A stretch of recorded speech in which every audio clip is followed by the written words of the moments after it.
Eto, may good news yata ulit sa atin mga bossing. Bakit to?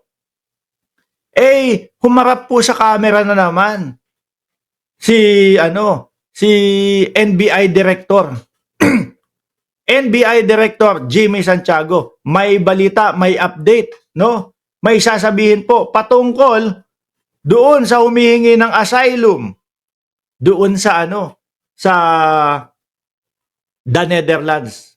Eto. Alaman nyo, pagka lumabas na yung resolution. Ako. Ayan. Yan po ang ating susunod na topic, mga kababayan. Pakinggan nyo mga bossing. Kaya yung sa pulburon na video na sa tikapan. Yes, actually we have already. Patungkol ho ito, mga kababayan, doon sa mga naglabas ng pulburon video na wala naman pong katotohanan at panay po, paninira lang sa ating Presidente Marcos, mga bossing. Wala desperado ho na mapabagsak ang gobyerno. At isa sa sinabi ni Pebbles, Talakera, ni Mami Pebs, mga kababayan, na nagbanggit na magaling siyang magpabagsak ng gobyerno, wala pong iba kundi si Harry Roque. Doon daw po sa dinner, mga bossing, na naganap doon sa Hong Kong. In fairness naman po, doon sa mga nandoon, no, mga kasama sa dinner na nakaupo, wala naman daw nag-second demotion. Siguro natakot sila doon sa plano ni Roque. Mga kababayan, ano daw po ang mangyayari doon sa mga yon? Ayon po kay NBI Director Jimmy Santiago. Kaya yung sa pulburon na video na sa tikapan. Yes, actually we have already filed a case regarding that matter. Oo. Malaman nyo, pagka lumabas na yung resolution, we have already filed a case. Di ba? Magkakaso? May kaso?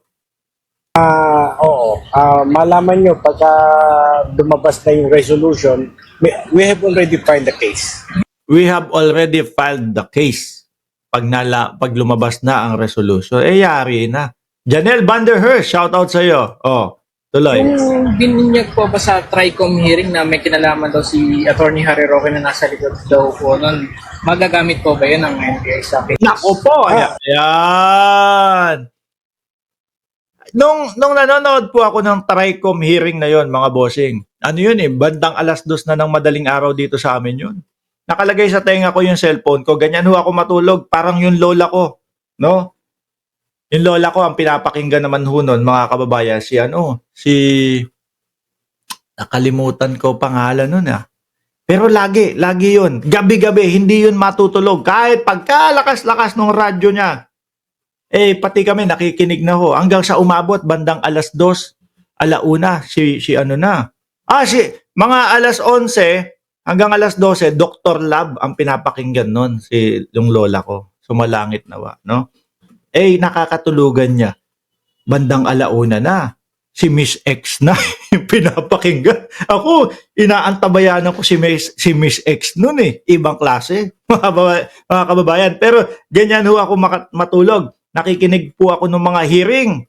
No? Para naman, pag may mga DDS na pumalaot dito, mga kababayan, sasagutin natin yung kanilang mga katanungan. Hindi yung parang sila lang, Chadeli, di ba? Anthony Yambao, ako po ang inyong Chadeli. Alam ko lahat yan, mga bossing. Tuloy. Yes, meron kaming ganong angulo. Pwede file. Dito sa DOJ, yes. Di ba?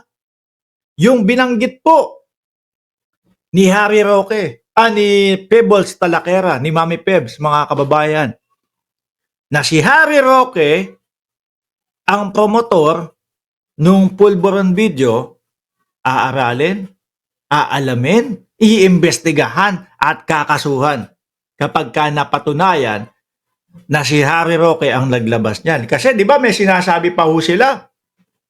Pinag-usapan doon sa table na yon o doon sa hapagkainan na yon kung sino ang mga dapat maglabas. Ibig sabihin, pinaplano talaga. At ang plano nga nila, taga-ibang bansa ang maglabas daw ho, mga bossing. Siguro yung mga vlogger na nasa Pilipinas, takot din hong makasuhan dahil alam nila na walang katorya-torya, walang kakwenta-kwenta. Yung pulburon video nila. Biruin mo 1 week lang, paglabas sila, boom, sabog. Yes, siyempre, nakita nating lahat yun. Tingnan nga natin. Wala, pangit. After 1 week ho, yung mga DDS, sila na mismo ho, mga kababayan, ang huminto sa pag-share. Napapahiya sila Napapahiya sila. At isa sa dahilan kung bakit sa Los Angeles, nakikita ko, ipinalabas ni Roque yan, dahil siya yung nakikita ko, siya yung nagmumuestra doon Di ba? With matching pilantek nung kanyang kamay habang nagmumuestra doon. Para labas siya sa jurisdiction ng Pilipinas. Mga bossing. Di ba? Tuloy natin. May kalalagyan talaga tong mga to. Sa agad na lalabas kayo. Yes, meron kaming ganong angulo. So, kayo nag-file sir? Dito sa DOJ. Yes. Sa agad na lalabas kayo. Yes, Thank you. At isa po sa nakikita ko, mga kababayan, na baka nandyan sa ikakaso nila, sedition kay Harry Roque. No? Dahil na nga din po, doon sa sinasabi ni Pebbles Talaquera, Mami Pebs, na ang banggit ni Harry Roque, nagkamali sila ng kinalaban. Magaling akong magpabagsak ng gobyerno. At syempre, nakikita ko na din po, no? Yung mga susunod na kabanata na to, si Mami Pebs, malamang ho yan. No? Hindi ho ito nasabi ni Mami Pebs Pero syempre, para mas tumibay yung kaso laban kay Harry Roque, mga bossing, magiging witness si Mami Pebbles. Di ba? Yan ang nakikita ko dyan, mga kababayan. Tatago to.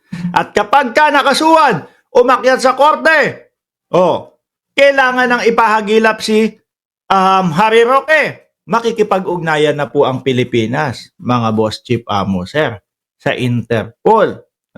Siyempre, para naman mapauwi agad si Roque, kaakibat niyan yung mga dokumento na walang katotohanan yung sinasabi ni Roque na siya ay ginigipit ng gobyerno ng Pilipinas.